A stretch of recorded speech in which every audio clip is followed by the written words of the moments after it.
আসন্ন ত্রয়োদশ জাতীয় সংসদ নির্বাচনের প্রচারে চট্টগ্রাম আসছেন বিএনপি চেয়ারম্যান তারেক রহমান। আজ শনিবার সন্ধ্যা 7:30টায় তিনি ঢাকা থেকে বিমানযোগে চট্টগ্রামে পৌঁছাবেন এবং সেখানে রাত যাপন করবেন। নির্বাচন সামনে রেখে তারেক রহমানের এই সমাবেশ ঘিরে তৃণমূল থেকে কেন্দ্র পর্যন্ত নেতাকর্মীদের মধ্যে এখন নতুন উৎসাহ উদ্দীপনা।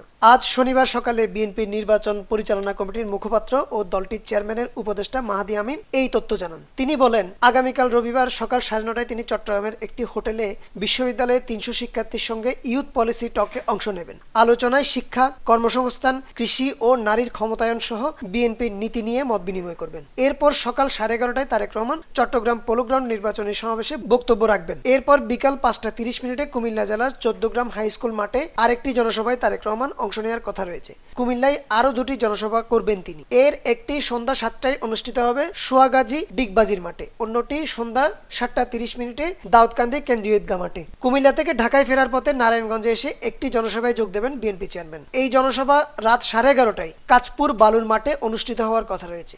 দিনের কর্মসূচি শেষ করে গভীর রাতে গুলশানের বাসায় ফিরবেন তারেক রহমান।